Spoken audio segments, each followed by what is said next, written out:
In Mali, the battle has shifted from the battlefield to the economy. Nearly 100 fuel trucks lie in ashes on the road to Bamako. Al-Qaeda's affiliate, JNIM, is choking trade routes and supply lines. What began as a fight for land is now economic warfare. Mali's army answers with airstrikes in Kayes, racing to regain control.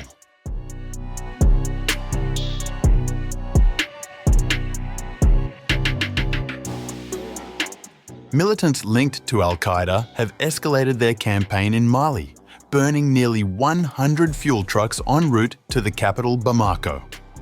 The attacks took place near the western city of Kayes, along the road from Senegal, according to the National Council of Employers of Mali, which cited reports from the country's fuel association.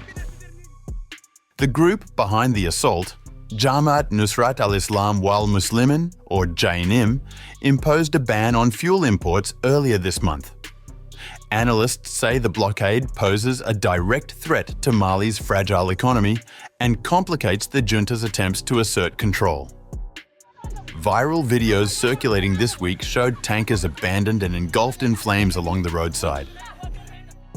Usually there are more than 100 fuel tanker trucks entering Mali from Senegal every day. All this traffic has come to a standstill today.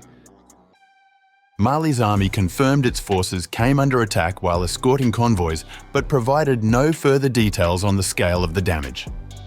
Trade operators say hundreds of additional trucks remain stranded at the Senegalese border, waiting for improved security before moving toward the capital. One importer explained that normally more than 100 trucks cross daily, but that flow has now stopped. Prime Minister Major General Abdoulaye Maiga acknowledged what he called a regrettable event, expressing condolences for soldiers killed in the clashes. The economic toll is already being felt. Analysts warn the disruption could trigger shortages and rising fuel costs in Bamako. Beverly Ochieng of Control Risks Group noted that JNIM is using the blockade to pressure civilians and businesses to distance themselves from the military authorities, thereby weakening the government's legitimacy. JNIM is using the blockade to pressure commercial operators and residents to distance themselves from the military authorities, therefore undermining the government's legitimacy and authority.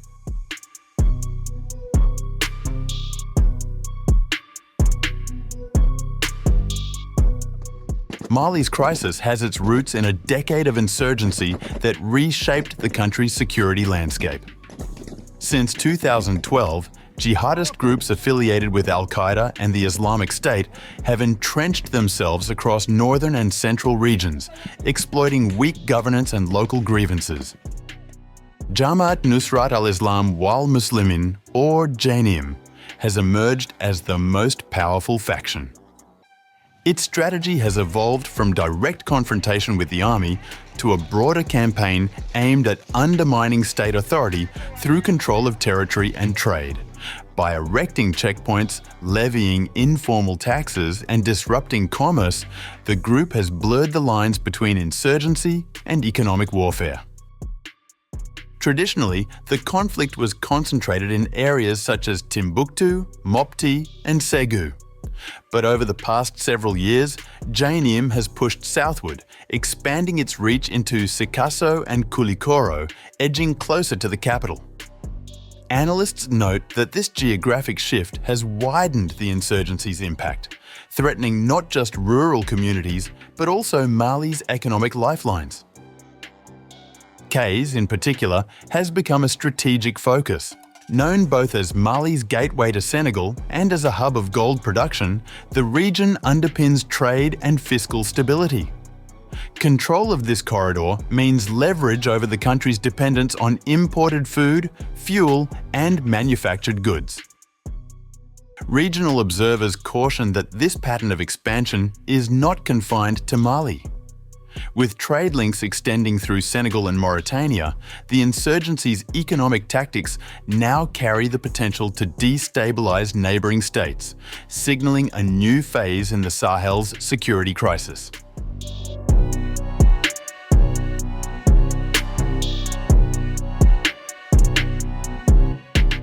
Meanwhile, Mali's military launched airstrikes in the western region of Kayes after al-Qaeda-linked militants announced a blockade on fuel imports bound for the capital, Bamako. The operation came days after Jama'at Nusrat al-Islam wal-Muslimin, or JNIM, declared its intention to restrict both commercial traffic and civilian movement in Kayes and nearby Nioro, towns that sit on major trade routes linking Mali to Senegal and Mauritania.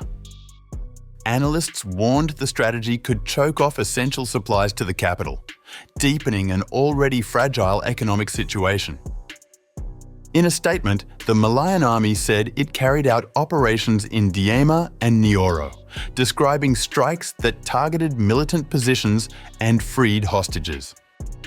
A colonel stationed in Nioro told state television that the actions combined air power with ground deployments to secure the area. The army also announced that reinforcements had been sent to the corridor. Local residents and union officials report that militants have stopped and emptied fuel trucks in recent days, forcing some transport companies to suspend operations on the Bamako to Dakar route. The main road south to Senegal has also been affected, creating further pressure on domestic supply lines. Research fellow Jenebu Sisse of the Foundation for Strategic Research said the blockade is part of JNIM's broader strategy to weaken the government and put Bamako under economic strain. A security analyst in Bamako added that the group's swift ability to enforce restrictions reflects its growing operational capacity. JNIM is applying increased pressure in this region to weaken the government in Bamako, but also to asphyxiate the capital. The objective is to push the civilian population into the streets, to demonstrate their discontent with the transitional authorities, and to weaken or at least discredit the transitional authorities. Mali's transitional authorities, in power since military takeovers in 2020 and 2021, face mounting pressure as jihadist groups expand their influence across the Sahel. The airstrikes in Kayes underscore both the government's reliance on military force and the challenge of countering an insurgency that increasingly targets the country's economic lifelines.